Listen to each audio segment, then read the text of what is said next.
আজকে আবার অনেক বড় আশা লিয়ে আইছি। আশা মানে আজকেও ভঙ্গ হয়েছে। আমার এমপি সাহেব উনি আবার আশা দিছে যে যদি তোমার কাগজপাতি অ্যাকুরেট হয় আমরা প্রশাসনের লগে আসি, আপনার লগে থাকিয়া তোমার এটা অ্যাকুরেট করে দিমু, তুমি তোমার কাজে যাও। এই জন্য আমি গেছিলাম গিয়ে আমার কাজে। আর আমার ভাইয়েরা আমার খবর দিয়ে আনাইছে, এই জন্য আবার আসছি। আমি তো আসলে এইসব কিছু বুঝি না, আমার লেখাপড়া কম। আমার আপনাদের উপরে আপনারা জিমি নিবেন হেমনি। আমি এইসব বুঝিও না, কাগজপাতির হিসাব প্রত্যাচারের হিসাব বুঝি না। আপনাদের উপরে আমার জাল।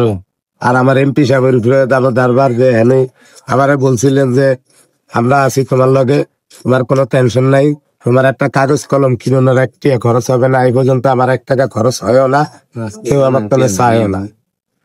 আল্লাহ বাঁচালে আমার আশা যে আমাদের এমপি সাহেব যখন কথা দিছে আমারে, আবার আমাদের সাতপুরের ফুডার আমার ভাইয়েরা আকাশ ভাই, আবার এই যে আমার ভাই দেলার ভাই, সবাই মিলে আমার আশ্বাস দিছে আপনার কোনো একটা খরচ হইব না, খালি আপ ডাউন যা আইবেন এই পর্যন্ত এই লঞ্চ ভাড়া আপনার।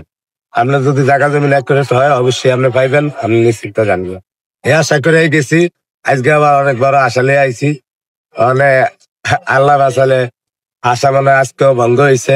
আমার যারা বিরোধীরা এরা আজকে আসে না, এই জন্য আমাকে আজকে চলে যেতে হইব। আগামী তারিখ করলে আবার আসবো, এটাই আমাদের বলা হয়েছে।